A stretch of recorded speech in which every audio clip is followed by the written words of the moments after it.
Face and driving force behind Central Ohio Crime Stoppers for the last 8 years has now officially resigned.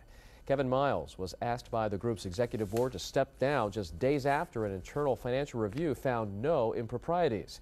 Well, now Crime Stoppers has hired an outside firm to look at the books again, and Columbus is doing its own audit. New at 11 o'clock tonight, 10TV's Ashley Barry joins us live in the newsroom with more on what this means for the community. Ashley? Well, Chuck, Miles is out of town tonight, but we were able to speak with him on the phone, and he tells 10TV that the organization might be moving in a different direction, less community-driven and more police-based. Crime Stoppers has helped solve many crimes with anonymous tips, and some fear the changes might hamper the tipster's ability to trust. He was shot multiple times and murdered. Broad daylight, cold-blooded. Don't know. I'm not sure if I'll ever know who did it. In the 4 years since Sherry McCullough's son Christopher was murdered, she says she has never given up hope that his killer someday will be caught.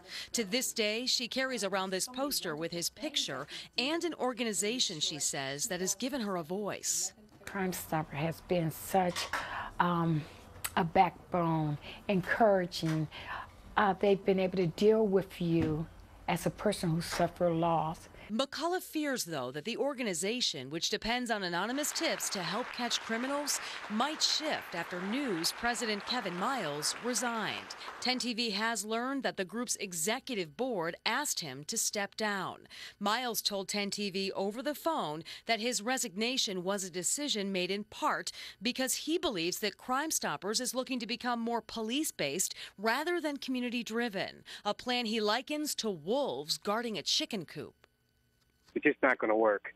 You know, you cannot guarantee when you have the wolves, needing more information, wanting people to testify, and they have all the eggs, it's not a good thing. But board member Jeff Milgram says anonymous tips will continue to be the bedrock of the organization. Community activists we spoke with are just hopeful the Crime Stoppers mission and the crusade Kevin Miles has been on for 26 years will continue to help solve crimes in Central Ohio. But he has taken families by the hand and has prayed with them and has given them encouragement and has organized groups of families within the community and has helped to train them and encourage them to become advocates themselves. Now, the executive board has accepted Miles' resignation and will recommend that the full board do the same on Wednesday morning. Miles tells us, meantime, that he will still serve on the board. We're live in the newsroom. Ashley Barry, 10TV News.